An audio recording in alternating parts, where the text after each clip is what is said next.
14 de abril de 1912, el Titanic se estrelló contra un enorme iceberg y se hundió. Sí, ya lo hemos abarcado, pero ¿y si esta vez utilizamos el hielo para llevar el barco a la superficie? Esto requiere varios miles de metros de malla metálica y un montón de nitrógeno líquido. Nuestro objetivo es meter al Titanic en un enorme bloque de hielo que eleve al barco a la superficie. Para ello hay que rodear el pecio en la red metálica y cubrirlo con nitrógeno líquido. El primer problema al que te enfrentas es la imposibilidad de envolver el barco completamente. Tienes que levantarlo un poco de alguna forma para poner la malla debajo de él. Digamos que por algún milagro lo consigues. Luego necesitas transportar cientos de grandes tanques de nitrógeno líquido. Estás bajo el agua, abriendo los depósitos, y hace tanto frío que el agua helada del océano Atlántico luce como si estuviera hirviendo. El nitrógeno solo chisporrotea, se disipa, y ciertamente no crea un bloque de hielo alrededor de la red.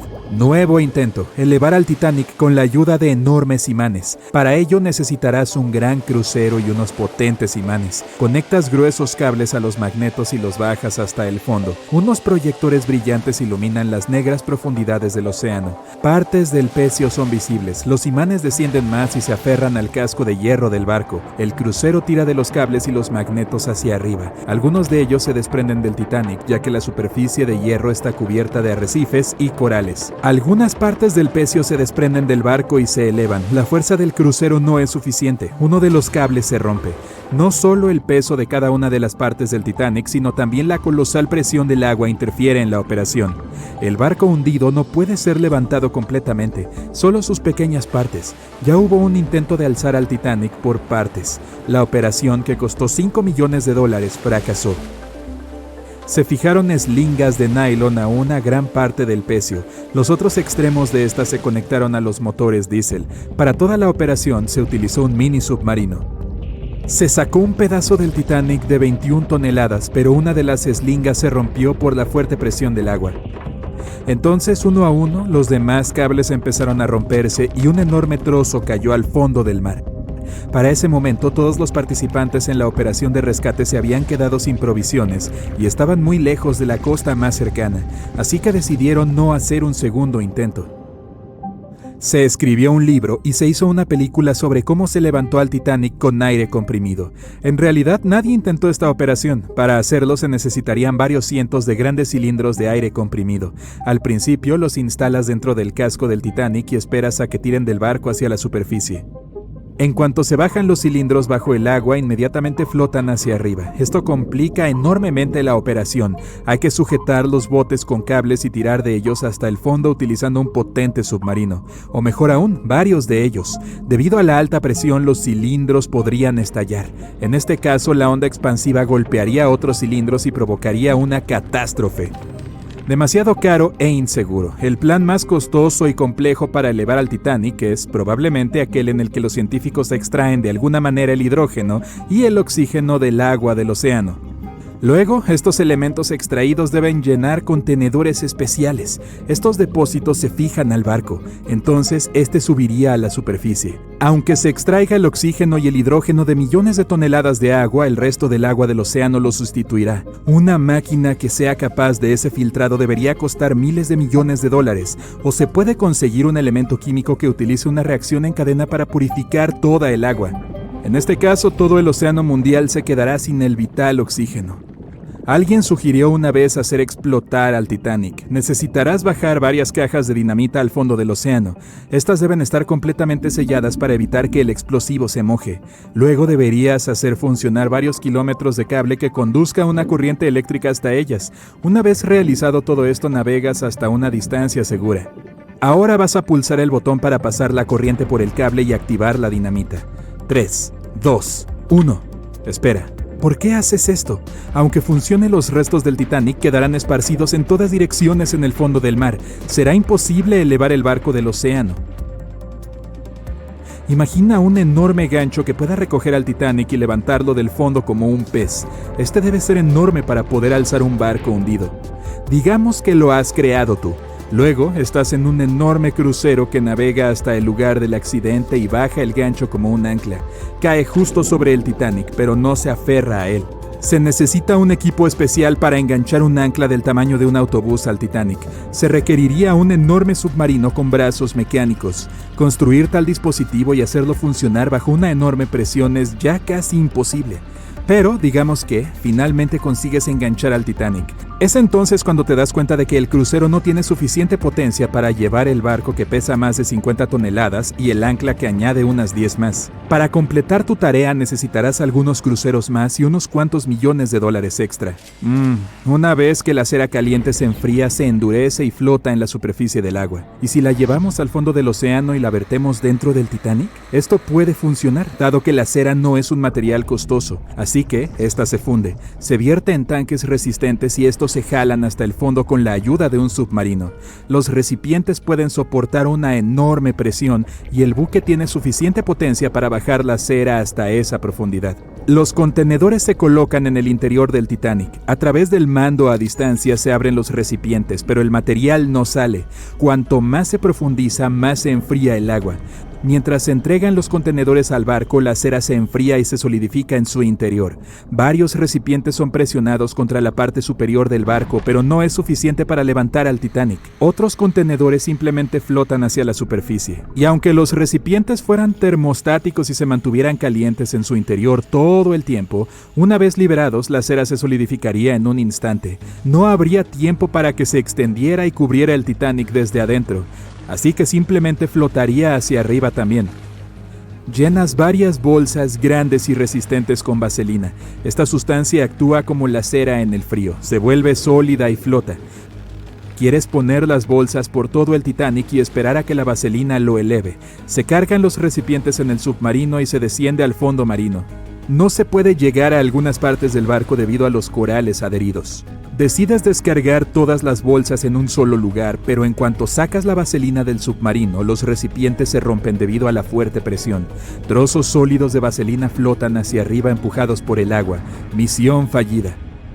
La idea más loca es llenar el Titanic con millones de pelotas de ping pong. Las pequeñas bolas de plástico llenas de aire deberían empujar el barco hacia la superficie, pero en cuanto empiezas a bajarlas al fondo, el plástico se aplana de inmediato y todo el aire de las esferas sale disparado.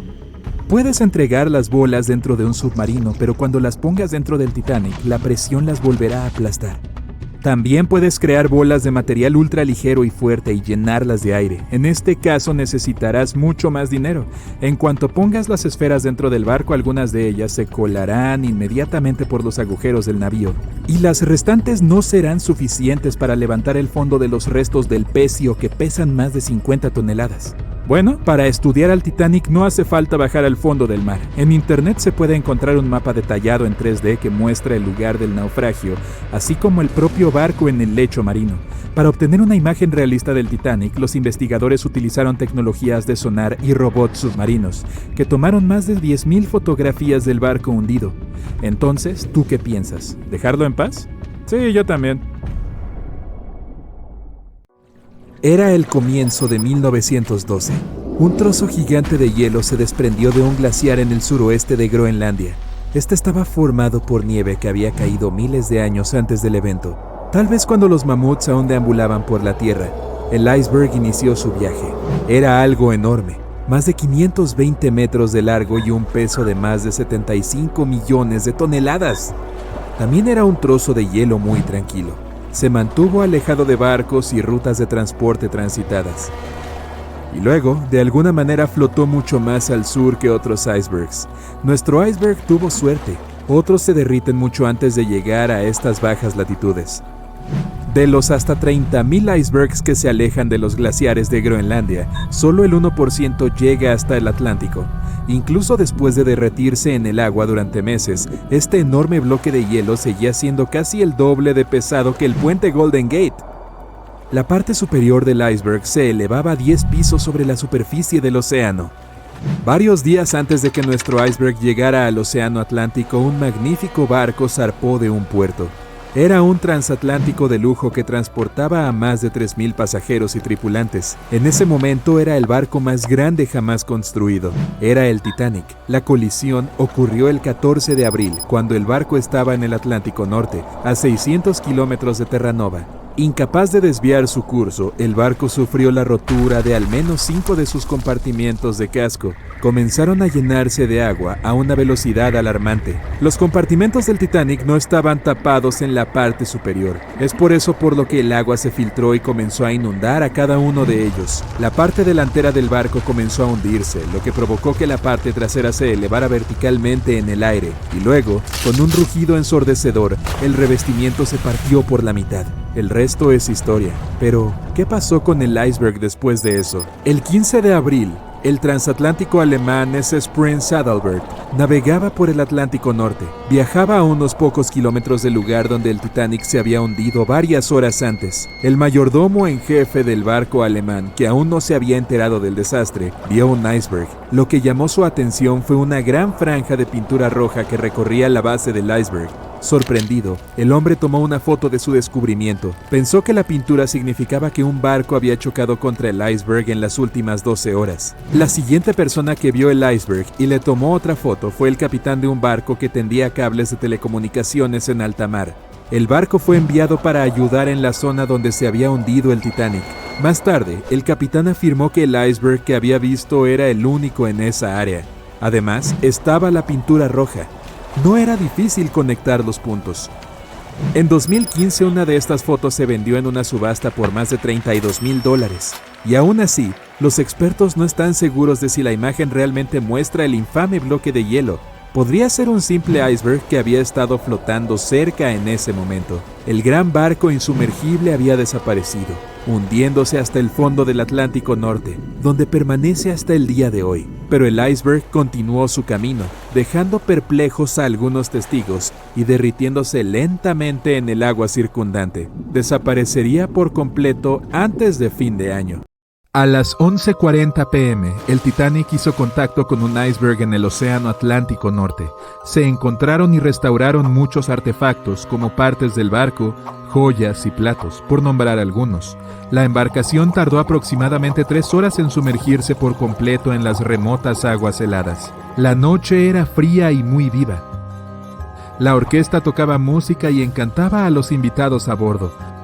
Todos estaban emocionados de llegar a los Estados Unidos. Todavía se consideraba una hazaña increíble que un barco cruzara el Atlántico en 1912.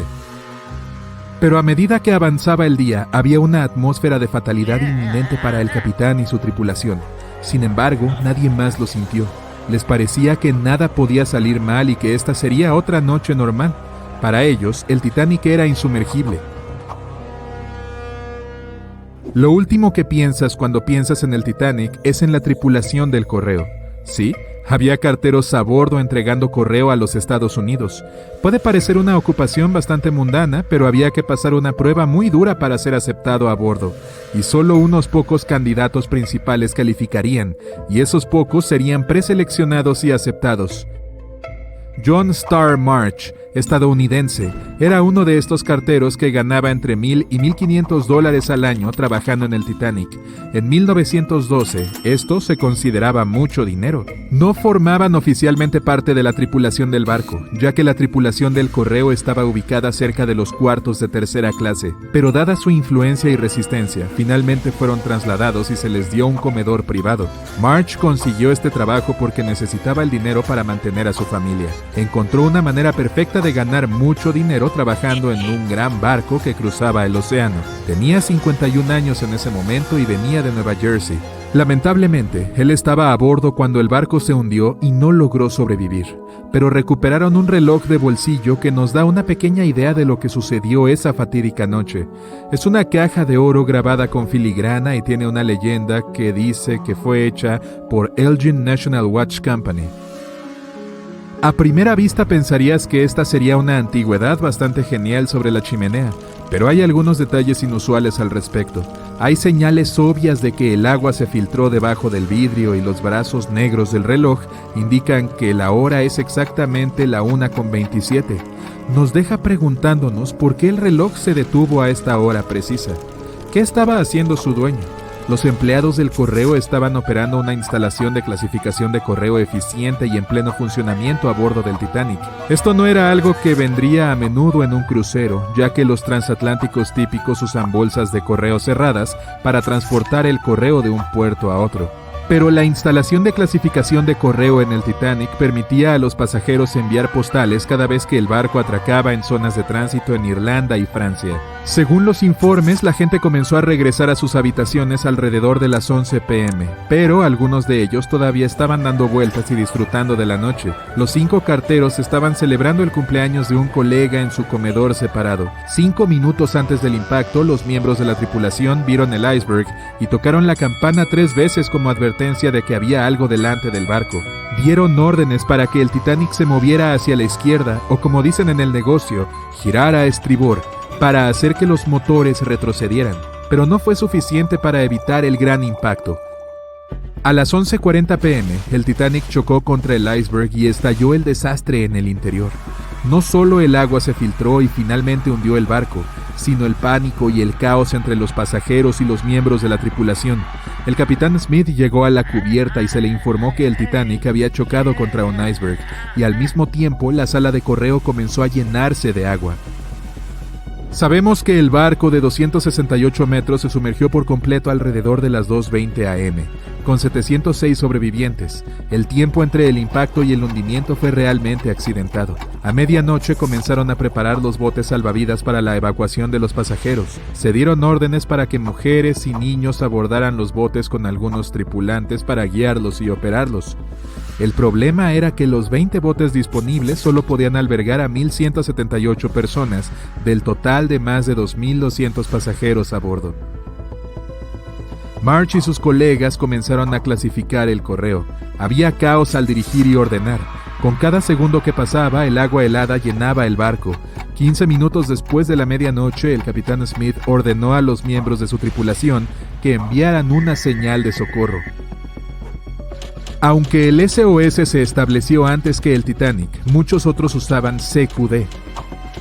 El CQ significa llamada general y la D es angustia. El Frankfurt estaba demasiado lejos para ayudar a pesar de que fue uno de los primeros en responder. Incluso el barco gemelo del Titanic, el Olympic, respondió, pero también estaba demasiado lejos. A las 0:20 horas, el Carpathia recibió el mensaje urgente y se desvió de su rumbo original para ayudarlos. A pesar de que estaban a 107 kilómetros de distancia, aunque esta fue una noticia aliviadora, el agua seguía filtrándose a un ritmo alarmante. No fue fácil mantener a todos tranquilos sabiendo que el barco podría estar bajo el agua en cuestión de horas. En este punto, muchos pasajeros ya estaban a bordo de los botes salvavidas, esperando para descender al agua. Los músicos a bordo comenzaron a tocar música para los que aún esperaban. Al principio estaban tocando en el salón de primera clase, y luego se trasladaron a la cubierta. Hay un debate sobre cuánto tiempo tocaron y qué canción era. Ninguno de los músicos logró salir. Los 5 carteros a bordo también cumplieron con sus deberes mientras el barco se hundía. Según un oficial del barco, la sala de correo ya estaba cubierta de agua hasta los tobillos y los carteros estaban ocupados tratando de salvar la mayor cantidad de correo posible. March fue uno de ellos. Había bolsas de correo flotando por todo el lugar.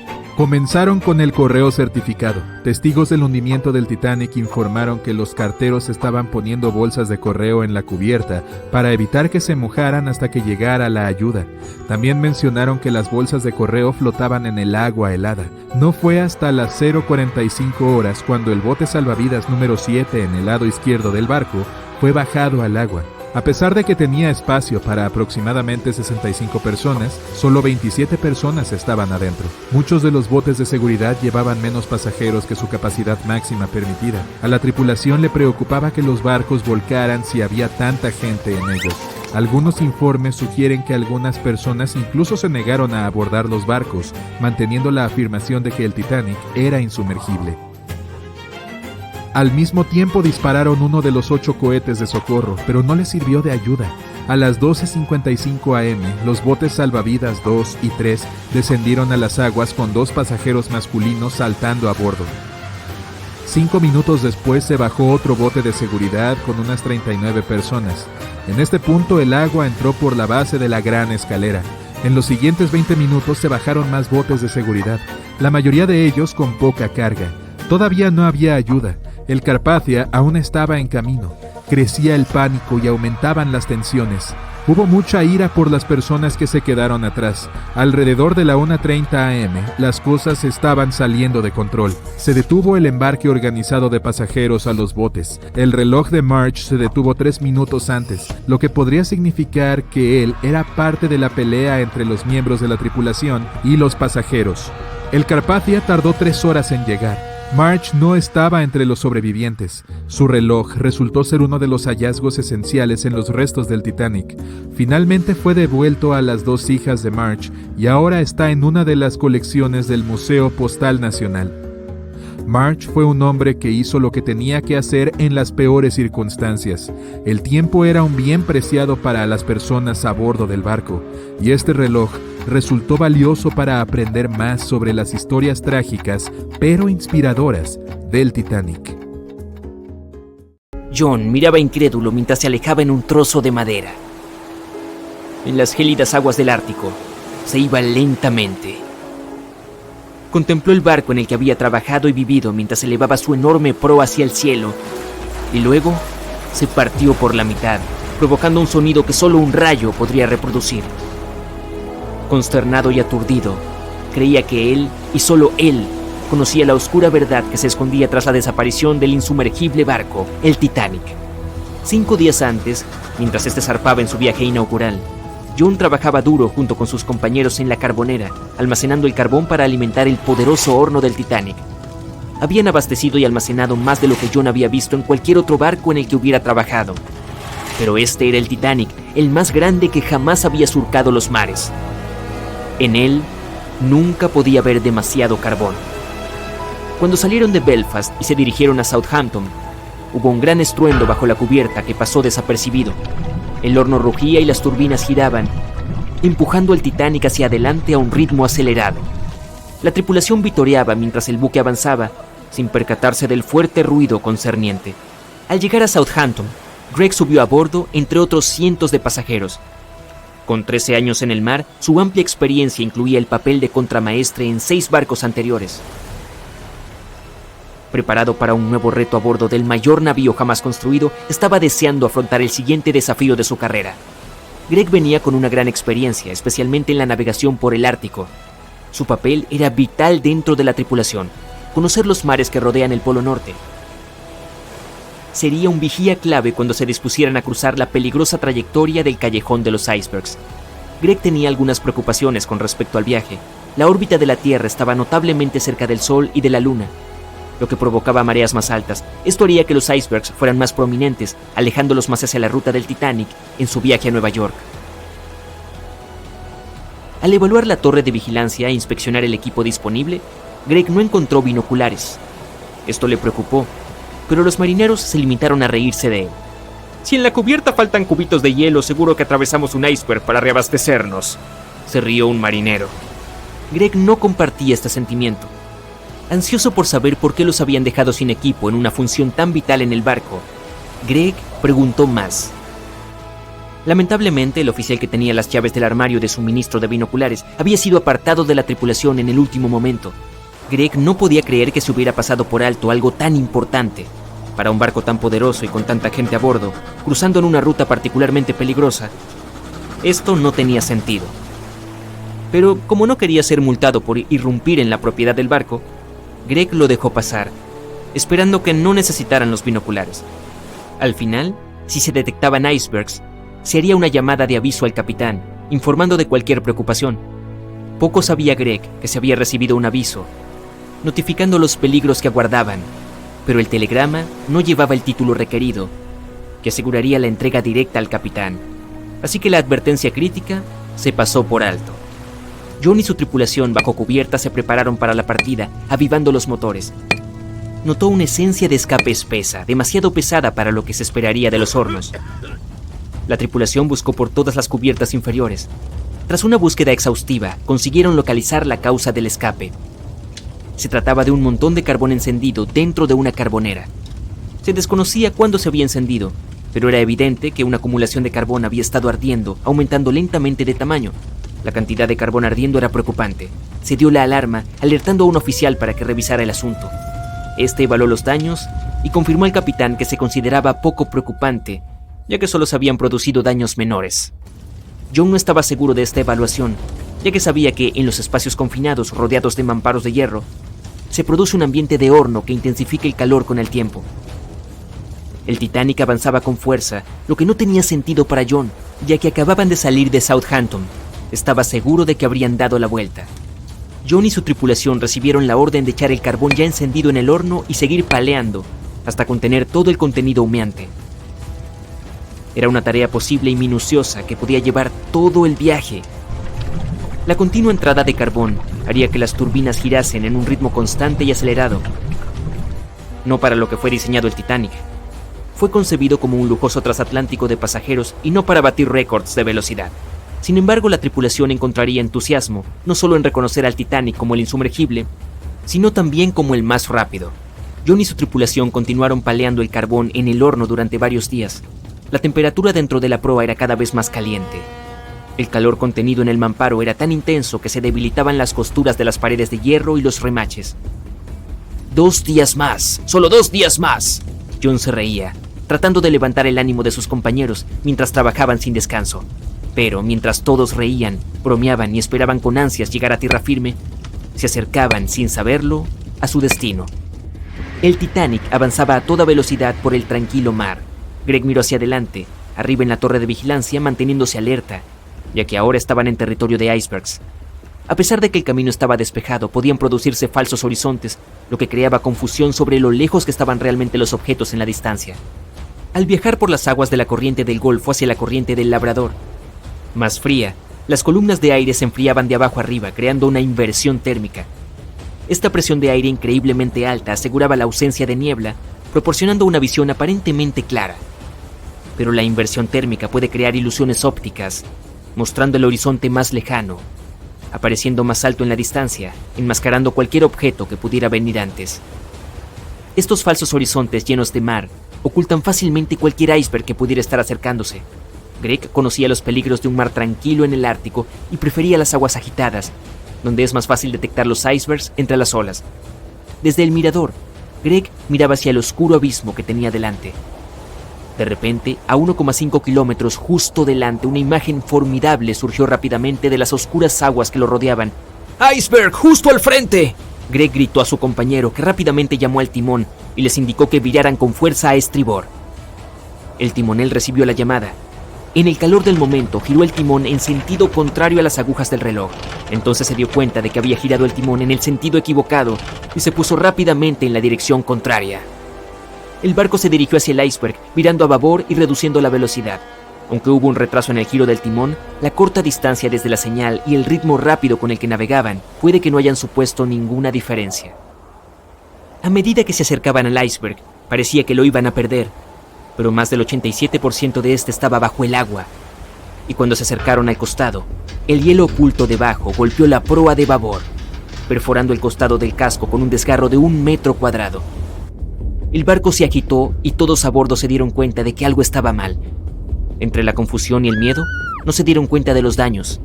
Mientras se orientaban, 6 de los 16 compartimientos se llenaban rápidamente de agua de mar. El casco solo podía soportar que se llenaran 4 compartimientos antes de hundirse. El tiempo corría mientras el Titanic descendía a las profundidades. El debilitado mamparo con pilares y remaches de acero calentados se rompió bajo la presión y el repentino cambio de temperatura del agua helada. Se dio la orden de abandonar el barco.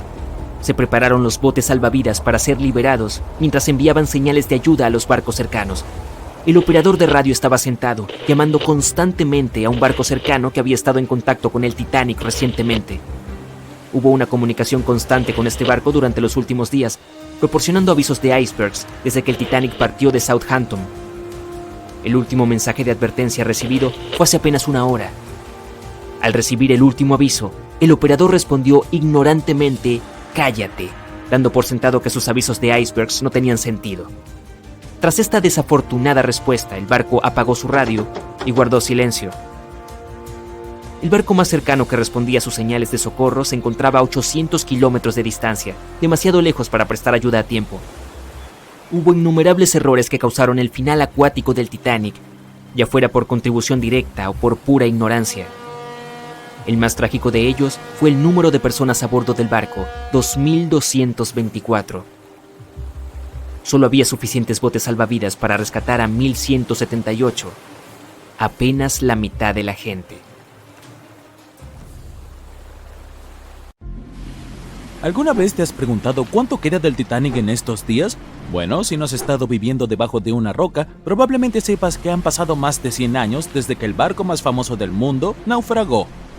El RMS Titanic, el transatlántico más grande del mundo de principios del siglo XX, se hundió después de su viaje inaugural solo unos días después de zarpar del puerto. El barco chocó contra un iceberg el 14 de abril de 1912, llevándose a más de 1.500 pasajeros de los más de 2.200 que estaban a bordo del transatlántico. Por impactante que parezca, el Titanic tardó más de 3 años en construirse y solo 3 horas en hundirse. Hoy en día, la construcción del barco habría costado más de $210 millones. Fue visto por última vez en la superficie del Atlántico a las 2:20 de la madrugada, y durante muchas décadas nadie más lo volvió a ver. No fue hasta 1985 cuando el oceanógrafo Robert Ballard descubrió el paradero del barco, y algunas partes del Titanic volvieron a ser visibles. Uno de los primeros descubrimientos realizados por la expedición de Ballard fue que el barco se partió por la mitad antes de hundirse. Las primeras misiones exploratorias al fondo del océano, donde ahora se encuentra el Titanic, solo podían ver el casco y la cubierta del barco. Según Ballard, el objetivo principal de esta misión era comprender cómo evitar que las ruinas se deterioraran. Otro objetivo era recuperar la ingente cantidad de objetos personales esparcidos por el fondo marino. El explorador dijo más tarde que la vista allí abajo era tan impactante como conmovedora. En el campo de escombros que había alrededor del naufragio, el oceanógrafo descubrió muchos objetos pequeños y artículos personales, y llevó unos cuantos a la superficie. Había zapatos, algunos más elegantes que otros, piezas de ropa que pertenecieron a la tripulación, y también estaban las enormes hélices. Si en la superficie resplandecían y brillaban, en el fondo del océano estaban incrustados en la arena y cubiertos por ella. Ballard señaló que el área donde se esparcieron los utensilios de cocina medía más de 1,6 kilómetros de largo. Había suficientes platos, ollas y sartenes para llenar toda una cocina industrial. Por primera vez, la secuencia de animación en 3D revelan imágenes emocionantes. Las simulaciones muestran la evolución del Titanic desde que zarpó en 1912 hasta el estado actual de sus ruinas. Pero las simulaciones no fueron suficientes para el explorador de aguas profundas James Cameron, quien imaginó viajar al corazón del naufragio por primera vez en la historia del barco. Sí, el mismísimo James Cameron, que resulta ser el director de la famosa película sobre el transatlántico. Ya ha buceado 33 veces para visitar los restos del Titanic. Aquí tenemos algunas curiosidades divertidas para ti. El director dice que su verdadera pasión siempre ha sido el océano, y que desde niño quería estudiar el mar. Dirigir, digamos, resultó ser su trabajo diario, y cuando apareció la posibilidad de dirigir Titanic, dijo que sí, solo para poder ir a ver las ruinas del barco en la vida real. Ahora volvamos al naufragio. Según James Cameron, no fue suficiente que los investigadores accedieran solo al exterior del barco. Necesitaban entrar, analizar y fotografiar lo que quedaba de los pomposos interiores del otrora transatlántico más grande del mundo. Cameron pilotó un innovador vehículo robot equipado con cámaras. Ayudó a revelar espacios en el Titanic que nadie había visto antes desde que el barco tocó fondo. Los baños turcos, por ejemplo, aún tenían sus paredes de azulejos en pie, casi en su totalidad. Estos baños eran exclusivamente para los pasajeros de primera clase. Estaban situados juntos a la piscina y el comedor de tercera clase y fueron diseñados en el estilo morisco. Las personas que descansaban allí solían tener mantas y pedían a los meseros lo que necesitaran. Si las imágenes antes del desastre eran asombrosas, ahora tienen una arista diferente cuando todo lo que ves en ella está oculto debajo de la superficie del agua. Otro descubrimiento impactante fue el mástil del barco. Si miramos el Titanic, en su gloria previa al hundimiento, el mástil llamaba mucho la atención. Situado en la proa del enorme barco, el mástil mantenía unidos los cables de transmisión del sistema Marconi, un sistema de telegrafía inalámbrica. Allí también se encontraba la bandera mercante británica que ondeaba en el Titanic. El mástil estaba a una altura de un poco más de 30 metros y estaba equipado con un nido de cuervo. Hoy en día, el mástil está irreconocible. Invadido por la corrosión, se derrumbó. el nido del cuervo también se rompió. Ahora podemos ver por qué el Titanic de hoy en día es un verdadero tesoro para los exploradores. Pero como los restos del barco se encuentran a una profundidad aproximada de 3.800 metros, la luz del sol es inexistente allí. Por lo tanto, las misiones pilotadas dependen de equipos tecnológicos de alta gama para inspeccionar el área. ¿Por qué crees que el Titanic desapareció de la vida del público durante más de 70 años? Bueno, porque en ese momento la tecnología no era lo suficientemente avanzada como para que la gente bajara allí y trajera buenas imágenes del naufragio. Los cineastas fueron los que impulsaron esta tecnología al intentar filmar bajo el agua. Comenzaron construyendo cajas para poner sus cámaras dentro y ahora la fotografía de aguas profundas es muy avanzada y nos permite disfrutar de las maravillas de la vida submarina. Por supuesto, tomar fotografías bajo el mar no es tarea fácil. Por un lado, para soportar esa increíble presión, los submarinos deben ser realmente fuertes y tener paredes gruesas, de no menos de 28 centímetros. Además, los exploradores deben saber cómo filmar y fotografiar cuando casi no hay luz. Había otra cosa que hizo que documentar el Titanic fuera aún más difícil. Cuando los científicos encontraron el barco, estaba cubierto de bacterias de color rojo que dificultaban aún más tomar buenas fotografías. Da la casualidad de que el color rojo no se refleja bien bajo el agua, lo que es muy lamentable para los fotógrafos.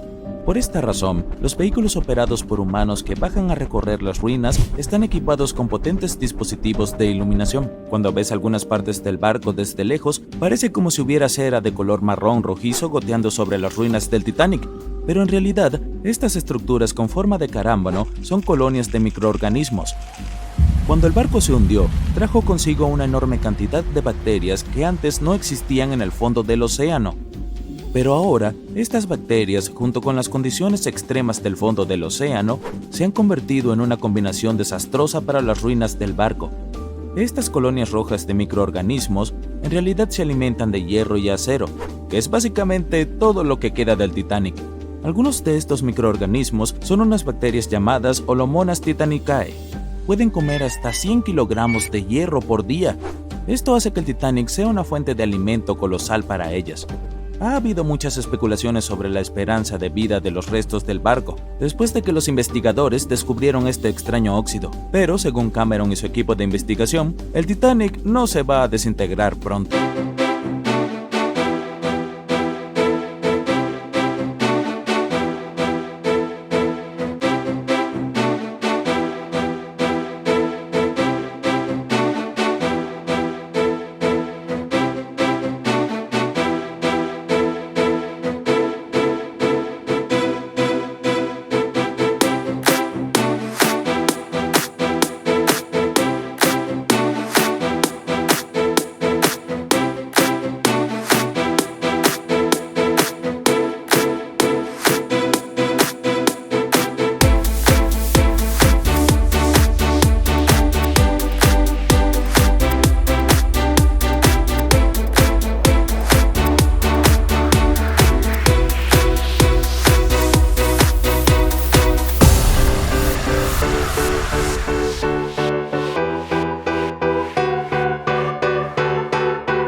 El 10 de abril de 1912, el RMS Titanic zarpó de Inglaterra.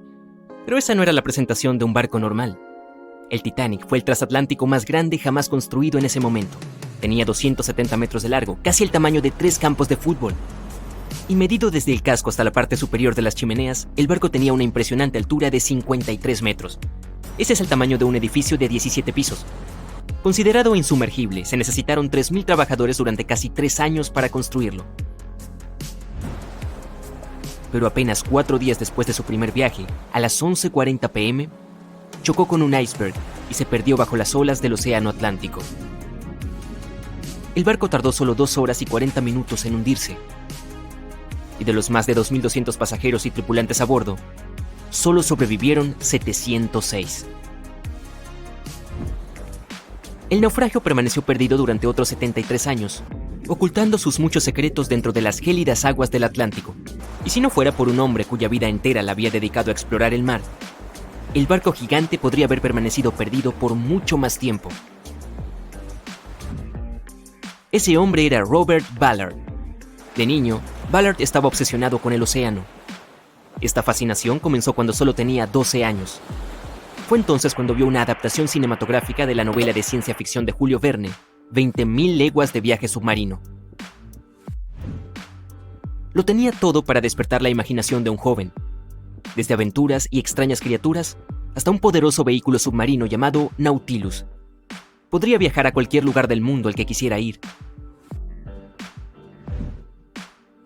A partir de ese momento, la vida en tierra firme ya no estaba en el futuro de Ballard. Cuando tenía 23 años, fue asignado al grupo de inmersión profunda. Allí, ayudó a desarrollar técnicas para buscar en el fondo del océano. Su mayor logro fue la creación de Alvin.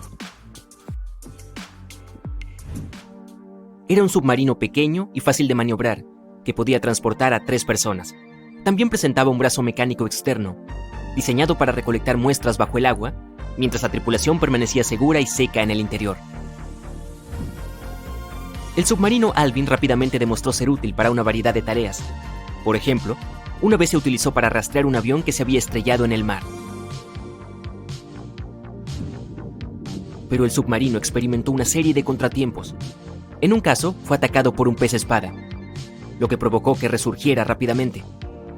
El animal, aún atrapado en la parte exterior del submarino, se convirtió en la cena de esa noche. Y en octubre de 1968, el submarino estaba siendo sumergido en el agua cuando los cables que lo sujetaban se rompieron, enviándolo al fondo del océano junto con 3 miembros de la tripulación a bordo. Y debido a que el pequeño aparato todavía estaba abierto, inmediatamente se llenó de agua y rápidamente comenzó a hundirse. Afortunadamente, la tripulación logró escapar, pero Alvin ya no estaba. El mal tiempo obstaculizó múltiples intentos de recuperar la embarcación. No fue hasta el año siguiente que finalmente fue devuelto a la superficie. Con el tiempo, Alvin mejoró. Su casco fue fortalecido con titanio, lo que le dio una calificación de profundidad más alta, haciéndolo aún más adecuado para la exploración oceánica. El submarino especializado sería útil en muchas de las más de 100 expediciones de Ballard. El hombre fue uno de los primeros en explorar una cadena montañosa submarina, llamada Meseta Mesoatlántica en el Océano Atlántico. Cuando encontró respiraderos térmicos en el Rift de Galápagos a finales de los años 70, ayudó a descubrir y documentar el proceso de quimiosíntesis. Esa es una síntesis química complicada de la energía de los alimentos por parte de las bacterias. Pero su mayor descubrimiento aún estaba por llegar. Ballard afirmó que nunca había sido un fanático del Titanic, pero eventualmente se obsesionó con encontrar el barco, después de ver a otros exploradores intentarlo y fallar. Como él dijo, el Titanic era claramente el gran monte Everest en ese momento. Muchos otros lo habían intentado, muchos que pensé que habrían tenido éxito o que deberían haberlo tenido, pero no lo lograron. Ballard comenzó a pensar en encontrar el barco ya en 1973. Y 4 años después, lo intentó. Usó el buque de salvamento de aguas profundas Seaprobe, que era un buque de perforación equipado con cámaras y sonar. Pero se vio obligado a rendirse cuando se rompió la tubería de perforación. Simplemente no era su momento. A principios de los años 80, un petrolero de Texas llamado Jack Grimm intentó encontrar los restos del naufragio en 3 ocasiones diferentes. Una vez, Grimm estaba justo sobre el Titanic, pero su equipo no pudo detectarlo. Eso es lo que llamamos mala suerte extrema. Ballard solo estaba esperando su momento. Necesitaba un plan y algo de ayuda. El primer problema fue llegar al fondo del Atlántico. Lo más abajo que había viajado antes era 6.100 metros, y este viaje le llevó 3 horas, y eso no incluía el camino de regreso. Ballard sabía que podía usar a Alvin, ya mejorado con un casco de titanio para soportar la presión del océano. Pero también necesitaba algo que no requiriera que él viajara allí. Un submarino a control remoto, sin piloto, sería ideal. Pero primero tendría que crear uno. Se acercó a las autoridades con la esperanza de que proporcionaran fondos para su proyecto. Y aunque los funcionarios no tenían interés en el Titanic, estaban dispuestos a ayudar. Ah, pero había trampa. Ballard primero tuvo que concentrarse en rastrear 2 submarinos, el Treasure y el Scorpion, que se habían hundido en el fondo del Atlántico en la década de 1960. Las autoridades esperaban estudiarlos para averiguar por qué se habían hundido. También querían saber si podían recuperarse o si era seguro dejarlos en el fondo del océano. Solo cuando hubiera completado con éxito esta tarea, sería libre de usar el tiempo restante de su contrato para encontrar el Titanic. Sin otras opciones de financiación, Ballard aceptó la oferta. Se puso a trabajar. Primero creó 2 nuevos dispositivos. Argo era un trineo submarino de profundidad con cámara de video sin piloto. Fue diseñado para tomar fotos y grabar videos con una serie de cámaras montadas en él. Podría funcionar a profundidades de hasta 6.100 metros y también podría explorar casi el 98% del fondo del océano. Se suponía que Argo estaba atado a un bote. A medida que el bote se movía, Argo sería arrastrado detrás, flotando justo sobre el fondo del océano. La cámara luego transmitiría imágenes a la superficie. El segundo dispositivo era un pequeño vehículo robótico llamado Jason Jr. También se controlaba de forma remota, lo que permitía a la tripulación dentro de un submarino como Alvin acercarse y fotografiar objetos submarinos. Ballard ya estaba listo. Sabía que tenía que encontrar esos submarinos rápidamente, y no le tomó mucho tiempo. Para su alivio, la búsqueda fue relativamente simple, y pudo cumplir con sus obligaciones con 12 días de margen. Con casi 2 semanas para dedicarse a encontrar el Titanic, se dispuso a explorar el océano. Enfocó la búsqueda cerca de Terranova, Canadá, arrastrando a Argo por el fondo del océano y revisando las imágenes que recopiló. Y después de unos días sin nada, finalmente encontraron placas de casco, remachadas y una caldera. ¿Podría ser esto? Al día siguiente se reveló la gran proa de un barco. El 1 de septiembre de 1985, Ballard y sus compañeros de tripulación se dieron cuenta de que finalmente habían encontrado el famoso barco. El descubrimiento resultó en una mezcla de emociones. Ballard estaba emocionado de ser el primero en encontrar el lugar de descanso final del Titanic, pero también estaba abrumado por el sentimiento de dolor por aquellos que habían sufrido cuando el barco se hundió. Durante los siguientes 4 días, la tripulación exploró los restos del naufragio. Encontraron el nido del cuervo, desde donde se había visto por primera vez el iceberg. Además, finalmente hubo evidencia de cómo el enorme barco se había partido en 2 antes de hundirse, y se encontraron ambas mitades del barco.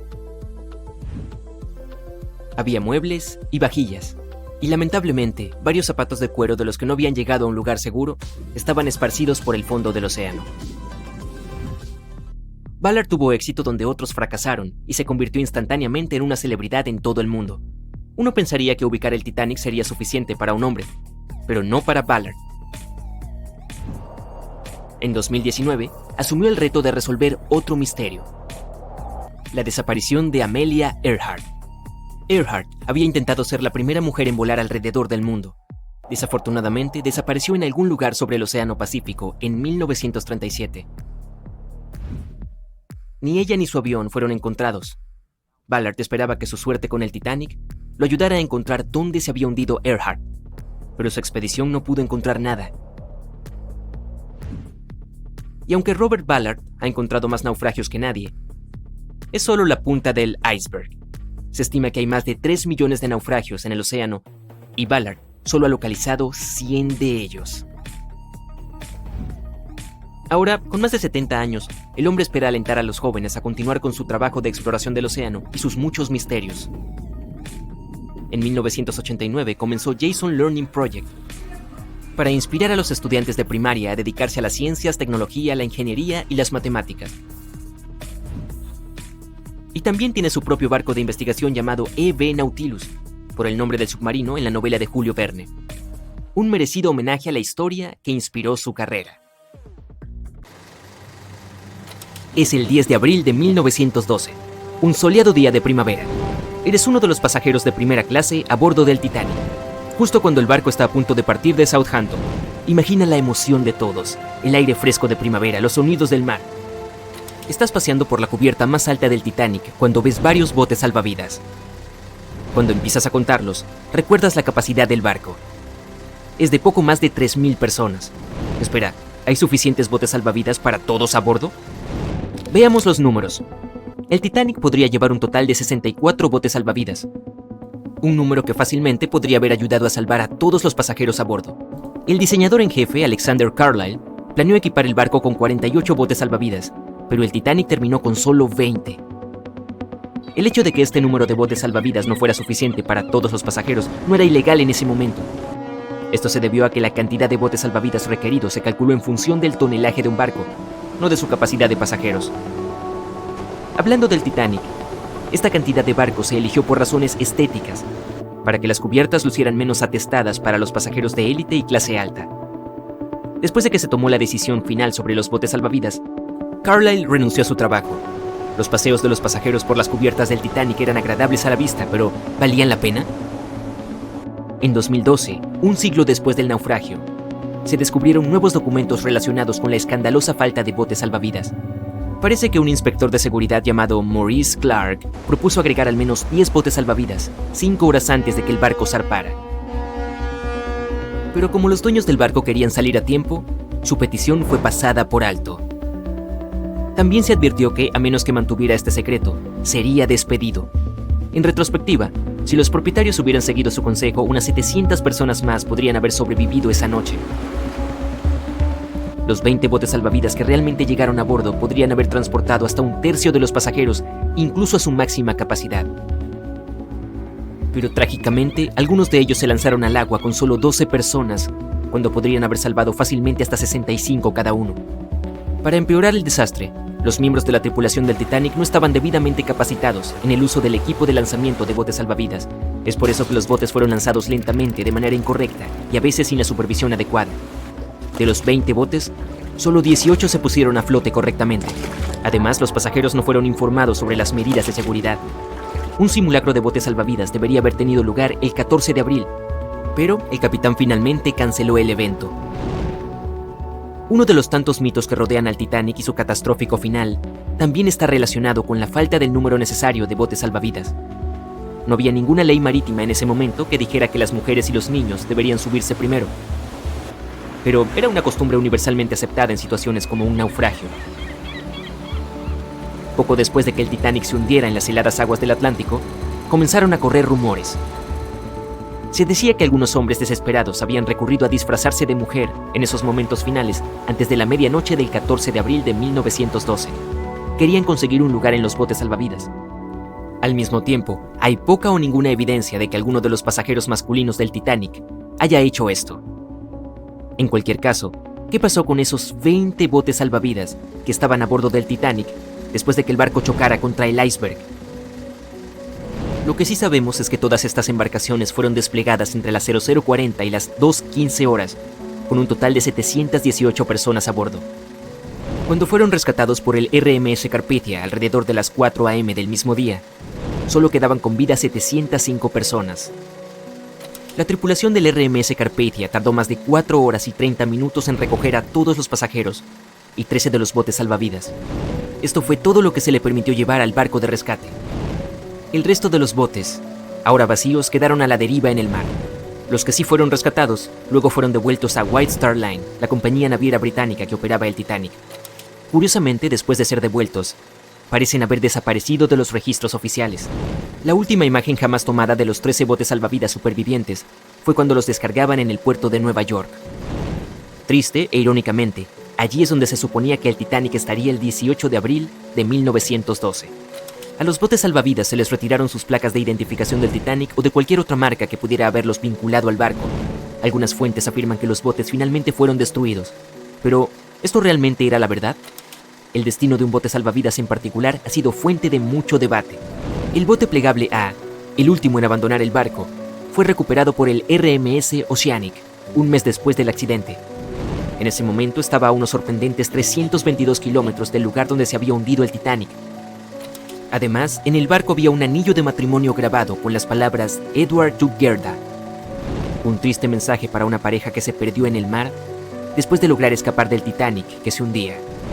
Posteriormente identificados como Edward y Gerda Lindell, La pareja viajaba de Suecia a los Estados Unidos para mudarse.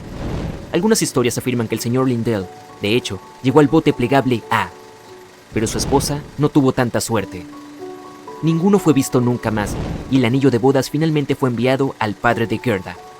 La recuperación del bote plegable A se registró tanto en fotografías tomadas por la tripulación a bordo del RMS Oceanic, como en un relato detallado escrito a mano por un compañero de viaje. Afirmaron que el bote salvavidas se parecía más a un trozo de madera arrastrado por las olas que a un bote. Y el primer bote salvavidas que partió del Titanic fue el bote salvavidas número 7. Fue apodado el bote salvavidas de los millonarios. Se rumorea que los 12 pasajeros a bordo podrían haber sobornado a la tripulación para remar hacia un lugar seguro, en lugar de permitir que otros lo usaran. En 2015, algunos de los artículos recuperados de este bote, incluidos un menú de almuerzo, un boleto y una carta de uno de los pasajeros, fueron vendidos por hasta $70,000 por un subastador de Nueva York. Poco después de la catástrofe del Titanic, se hizo obligatorio que todos los barcos estuvieran equipados con suficientes botes salvavidas para transportar a los pasajeros y a la tripulación. Es más probable que los botes salvavidas del Titanic, siendo un equipo relativamente nuevo en ese momento, fueran reacondicionados para ser usados en otros barcos, como el RMS Olympic, que era el hermano mayor del Titanic. Algunos de ellos pueden haber sido vendidos a colecciones privadas o incluso dejados para pudrirse. Después de todo, se consideraban una fuente de mala suerte y la mayoría de la gente no estaba dispuesta a volver a utilizarlos en otros barcos. Por desgracia, toda la información sobre su paradero es difícil de confirmar ahora. Nunca se dio ninguna declaración oficial de los propietarios de los botes salvavidas después de su rescate. Pero aunque no parece haber quedado nada de los botes originales, existen algunas réplicas de tamaño completo en exhibición en museos en Falmouth, Inglaterra, y en Belfast, Irlanda del Norte. Uno de los pocos botes salvavidas supervivientes de White Star Line no pertenecía, de hecho, al Titanic, pero tenía una sorprendente conexión con el barco. Este bote restaurado es el salvavidas 6 del RMS Oceanic, que ayudó a recuperar el bote salvavidas plegable C del Titanic. Se decía que era propiedad de un coleccionista privado, pero al igual que los botes salvavidas del Titanic, no sabemos nada sobre su ubicación hoy en día. En cuanto a las placas de identificación y otras marcas de los botes, la White Star Line parece haberlas conservado, porque algunos de estos artículos fueron posteriormente subastados y vendidos a coleccionistas interesados. Incluso Rick Springfield supuestamente consiguió una de las placas de identificación. Y ya faltaba una placa de identificación en particular cuando los empleados de White Star Line llegaron a los botes salvavidas. Era la placa de identificación del bote número 8, que había sido tomada por un marinero llamado Thomas Jones.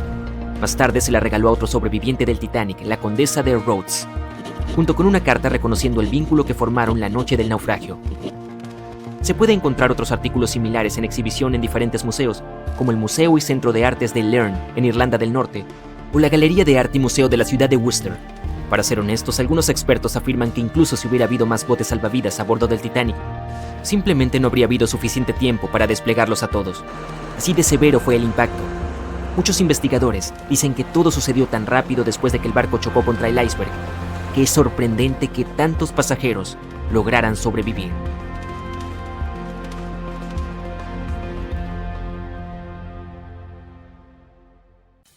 ...14 de abril de 1912... La noche oscura se llenó de horribles sonidos de un recipiente de metal gigante que se partía en dos. El barco más grande de esa época chocó con un iceberg que se encontraba en su camino. El Titanic, una de las historias más grandes del siglo XX, de las que la gente todavía habla. El lado de estribor del barco gigante rozó el iceberg. Eran las 11:40 p.m., cuando las cosas empezaron a ir mal. Ese iceberg causó suficientes daños como para que al menos 5 compartimientos del casco comenzaran a llenarse de agua. La tripulación inmediatamente comenzó una breve investigación para ver si podían hacer algo y arreglar las cosas. No tenían a nadie en quien confiar, solos en la oscuridad de la noche fría, lejos de la tierra. El Océano Atlántico Norte, a unos 644 kilómetros al sur de Newfoundland, Canadá, necesitaban tiempo para descubrir cómo llevar a las personas a un lugar seguro. Tuvieron algo de tiempo, cierto, pero no suficiente. Si viste la película, sabes que el barco no se hundió inmediatamente después de que apareciera esa fatalidad helada. Todo el proceso duró unas 2 horas y 40 minutos. Pero la situación era difícil. Había 2.200 personas a las que cuidar, incluidos tripulantes y pasajeros, y las cosas que sucedían en el barco eran caóticas. El diseñador jefe, Thomas Andrews, pronto se dio cuenta de que no podrían mantenerse a flote. A medianoche, toda la tripulación había comenzado a preparar los botes salvavidas para el lanzamiento. Tenían 20 botes con espacio para solo 1.178 personas, que era solo un poco más del 50% de las personas a bordo. La orden era poner a salvo a las mujeres y los niños primero. Los tripulantes estaban allí para remar y guiar los botes. La escena durante las siguientes 2 horas comenzó a escalar gradualmente. Los miembros de la tripulación tenían la tarea de despertar a los pasajeros y advertirles de que algo malo estaba pasando. Querían colocarlos en una flota de botes salvavidas lo antes posible. A las 12:15 am, algunos tripulantes enviaron una señal de socorro. Un barco de vapor llamado Frankfurt fue uno de los primeros que recibió el mensaje y respondió, pero estaban a unas 170 millas náuticas de distancia. Algunos otros barcos también recibieron el mensaje y ofrecieron su ayuda, pero lamentablemente también estaban demasiado lejos. A las 12:20 am, el transatlántico Carpathia de Cunard recibió una señal de socorro del Titanic y cambió su rumbo de inmediato.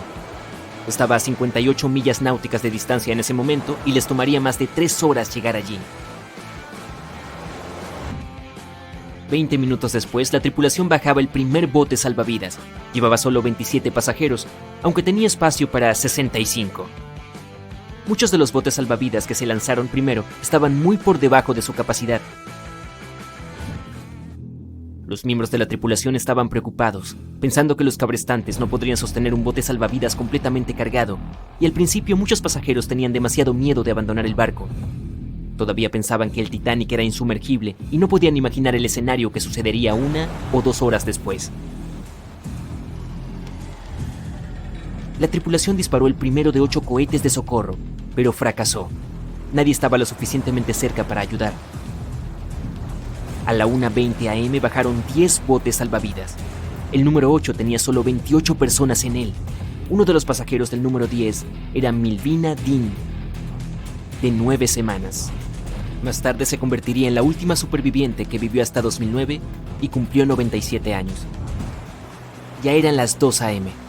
3 de los botes plegables eran los únicos botes salvavidas que quedaban en el barco. La proa se había hundido hasta el fondo y se había inclinado muy por debajo de la superficie. Las personas a su alrededor ahora podían ver claramente las hélices de popa sobre el agua. La tripulación estaba bajando el bote salvavidas plegable D desde el techo de las habitaciones de los oficiales con más de 20 pasajeros en él. Cuando la proa del barco se hundió, el agua arrastró el plegable A de la cubierta. Esas 20 personas luchaban porque su bote estaba parcialmente lleno de agua. Cuando los miembros de la tripulación intentaron soltar el plegable B, se cayó. Antes de que lo enderezaran, el agua lo barrió del barco. 30 pasajeros lograron encontrar seguridad en el bote salvavidas volcado. A las 2:17 am, el operador inalámbrico del barco decidió transmitir una última llamada de socorro. 1 minuto después, la luz del barco finalmente se apagó. El Titanic y todos los que quedaban a bordo se sumergieron en la oscuridad. La proa continuó hundiéndose y la popa se elevaba más sobre la superficie, lo que ejercía una gran presión sobre la sección media. Sonidos horribles llenaban la noche. El Titanic, este enorme barco legendario en el que tanta gente depositaba sus esperanzas y entusiasmo, se partió en 2, entre el tercer y el cuarto embudo. Los informes especularían que la sección de proa tardó unos 6 minutos en llegar al fondo del océano. La popa volvió a sentarse en el agua antes de volver a elevarse a una posición vertical.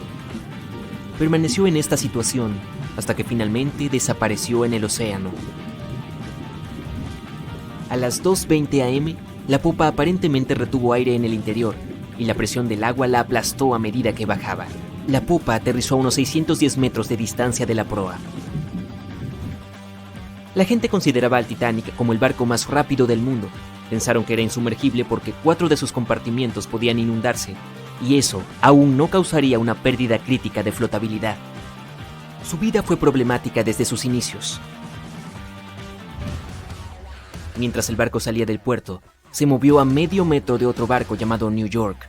Se las arregló para pasar de forma segura, lo que fue un gran alivio para todos los pasajeros preocupados que se amontonaban en las cubiertas. El Titanic zarpó el 10 de abril. Su primer viaje fue a través de la altamente competitiva ruta del Atlántico.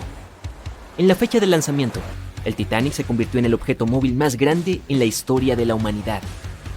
269 metros de largo, 28 metros de ancho. No tan grande si lo comparas con los barcos actuales. El crucero más grande del mundo en la actualidad es el Symphony of the Seas de Royal Caribbean, que tiene aproximadamente 5 veces el tamaño del Titanic. Si pones esa nave en posición vertical, sería casi tan alta como el Empire State Building, que mide 380 metros sin antenas. Pero el Titanic fue una gran atracción en su época. En un momento de su viaje, se detuvieron en Francia, luego de lo cual hicieron otra escala en Irlanda. Una vez que los últimos pasajeros abordaron, el enorme barco partió a toda velocidad hacia su destino final, la ciudad de Nueva York.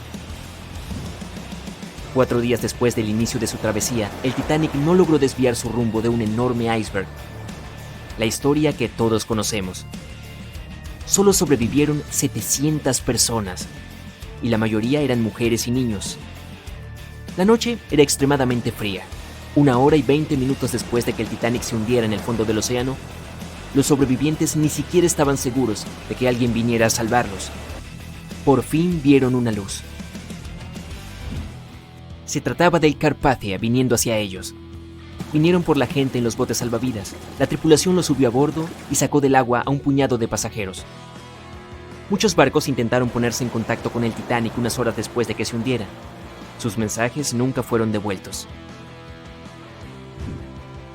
Más tarde, cuando hubo una investigación sobre lo que realmente sucedió, descubrieron que el transatlántico Californian de Leyland había estado a menos de 32 kilómetros de distancia cuando el Titanic se estaba hundiendo, pero la tripulación no escuchó las señales de socorro provenientes del Titanic porque su operador de radio no estaba de servicio. Países de ambos lados del Atlántico quedaron conmocionados y horrorizados al conocer los detalles de lo ocurrido con el Titanic. Decidieron hacer cambios en las operaciones de los barcos, reglas que ayudarían a evitar tales eventos en el futuro. Celebraron la primera Convención Internacional para la Seguridad de la Vida Humana en el Mar, donde adoptaron reglas para que los barcos tuvieran botes salvavidas para cada pasajero a bordo. Además, los simulacros de botes salvavidas se hicieron obligatorios.